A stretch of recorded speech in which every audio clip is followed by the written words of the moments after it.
There's a place He comes to me. Though I'm blind, He helps me see. Though I see dimly in this place, one day I'll see Him face to face. This is Kurt Kaikkonen, pastor of Calvary Chapel, Waterford, at your neighborhood church. Today on Face to Face, we'll be in the book of Exodus. So grab your Bibles and let's get started.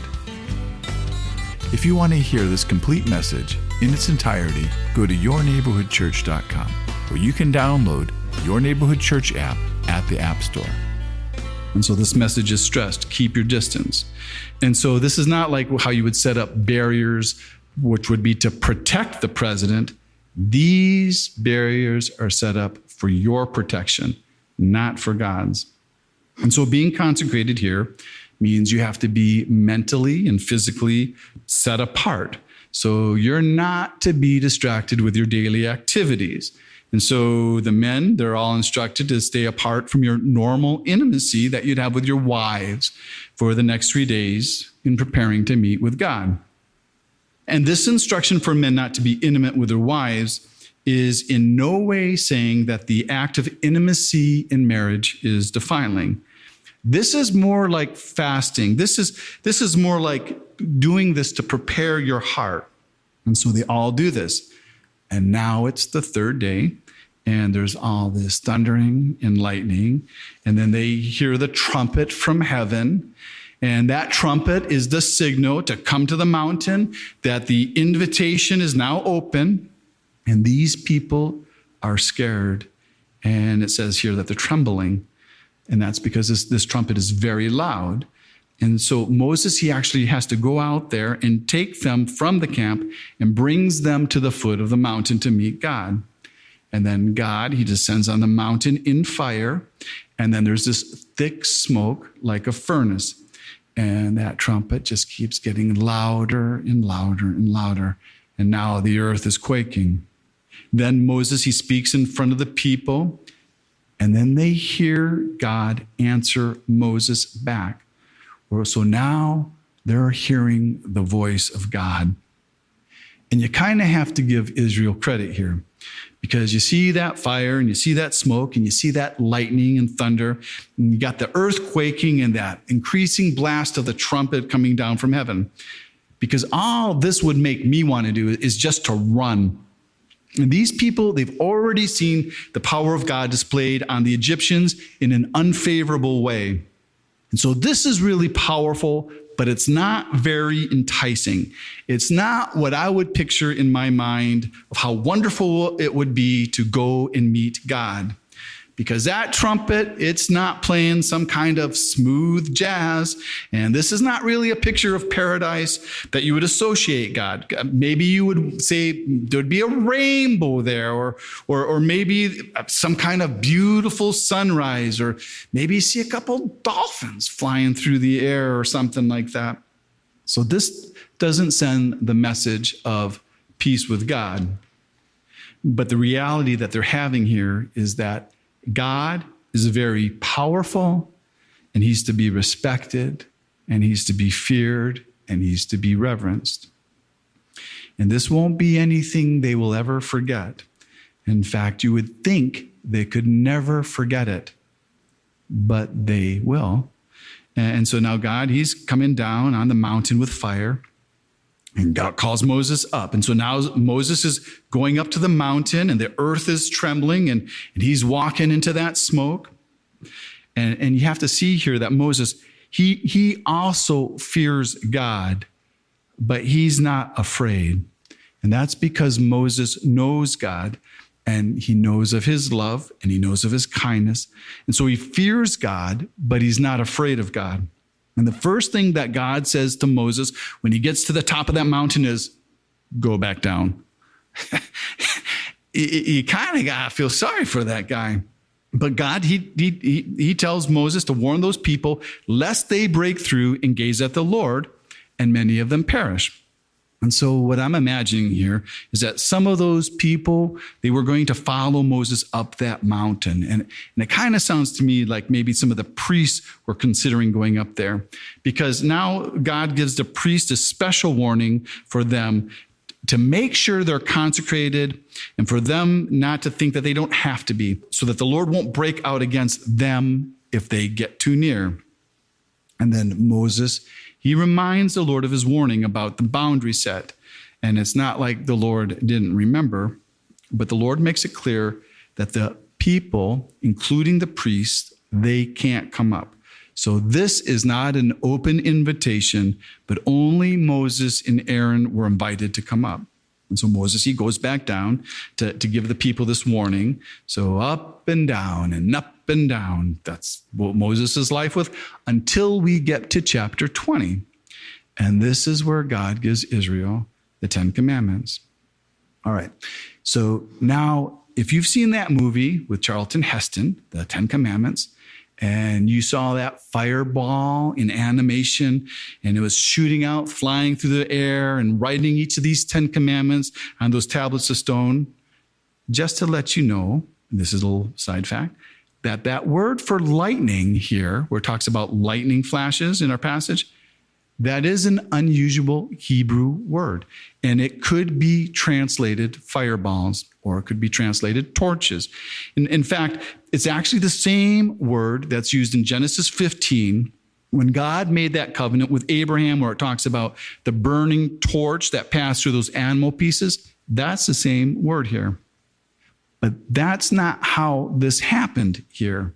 There were no fireballs writing on the stone tablets. The way that the children of Israel received the law was by spoken commandments. These 2 million people, they were actually gathered at the base of the mountain, and they actually heard these commands from God in God's own voice. They never read them first on tablets of stone. It's only later when Moses goes up to the mountain to get these tablets and to bring these writings back down to them. And although the law is given to Israel here, these 10 commandments, they were never given to Israel for their salvation. These people were already saved. These people were already God's covenant people. They had already been redeemed by God, and that's all of them. And all of them have been baptized in the sea. So by Israel obeying these 10 commandments, it doesn't make them God's people. They are already God's people. But Israel's occupation to the promised land is dependent, and they're tied to their obedience to obeying these laws from God. This is the same as the way it is for us in our relationship with God.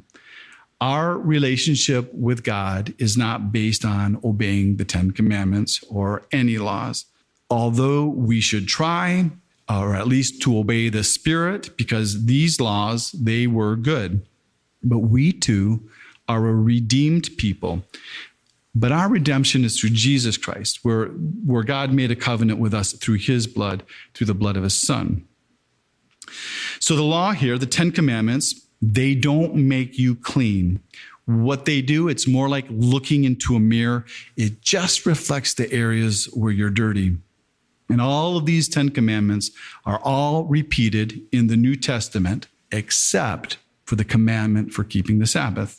And it's just like Jesus says, if you love me, you'll keep my commandments. And you'll find that all these 10 commandments are summed up in Jesus' dialogue with a lawyer in Matthew 22:35, where the lawyer asks Jesus, "Teacher, what is the greatest commandment?" And Jesus replies, "You shall love the Lord your God with all your heart, with all your soul, and with all your mind. This is the first and greatest commandment, and the second is like it. You shall love your neighbor as yourself. On these 2 commandments hang all the law and the prophets." And that's exactly how these 10 commandments are broken up, with the first 4 commandments dealing with man's relationship with God and loving God with all your heart. And then the last 6 commandments dealing with man's relationship with man, which is the loving your neighbor as yourself. And where we say man here, this also means women and children too. You know this.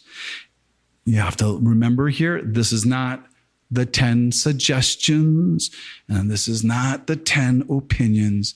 These are commandments. So these are the things that God verbally commanded Israel. But before he commands anything, he reminds them of who he is. And he says that he delivered them from the slavery of Egypt. Okay, so here we go. The first commandment, you shall have no other gods before me. This is not saying that they can have other gods behind him. It's not like they can have a number 2 God or a number 3 God. But Jehovah, he has to be our number 1. But before me, it literally means to my face or in my presence. So it can mean that there can be no gods in opposition to him, which is basically just saying no other gods. And if the Jews, if they worshiped another god, what they would be doing is declaring war with Jehovah, and they would incur his wrath. But you'll see that the Jews, they will end up worshiping other gods, and it did get them kicked out of the land, but they never ever stopped totally worshiping Jehovah. They just worshiped the other gods alongside with him. So they did exactly what God said not to do. And then the commandment number 2, you shall not make yourself a carved image. And then it says anything in heaven or on earth, beneath the earth. And so this includes anything and everything. But this is not prohibiting art or sculpture or even engravings, because there was art in the tabernacle and in the temple. They had statues of angels and bulls and pomegranates and almond trees. They had all sorts of things. But you're not to bow down before them as if they represented God. They were just for decoration. It was just art. And I would say this is the same for statues of Jesus or bowing down in front of paintings of Jesus. They're just art. They're not to be worshiped. You don't serve them. And with this command, he says he's a jealous God. And he's not saying that he's jealous of these other gods, because he knows that these other gods are not real, that they're only figments of other people's imaginations. But what God is saying is that he's jealous over his relationship with us. Like you would be protective over your relationship with your husband or with your wife or with your kids, and how you wouldn't want anyone to take your place with them. And you can see this kind of jealousy with parents over their kids when a couple gets divorced and there's a new step parent introduced into the family. Nobody wants to be replaced, and it's never okay with the estranged parent. And then God tells them that he's a jealous God. And then he talks about God visiting the iniquity of the fathers upon their children to the 3rd and 4th generation. Well, this is not talking about ancestral sin, where you're being punished for the sins of your parents. Because the important words here are for those who hate me. And those words, hate me, actually means the bent. And so that means that these children will have the same bent of the sins of their parents. You've been listening to Face to Face. Face to Face on this radio station has been provided by Your Neighborhood Church. If you want to help support Face to Face and put this program on other stations just like yours, you can contact us at yourneighborhoodchurch.com or write Your Neighborhood Church, P.O. Box 500, Romeo, Michigan 48065. There's a place he comes to me. Though I'm blind, he helps me see. Though I see dimly in this place, one day I'll see him face to face. Tune in again tomorrow at this same time as we continue to go through the Bible.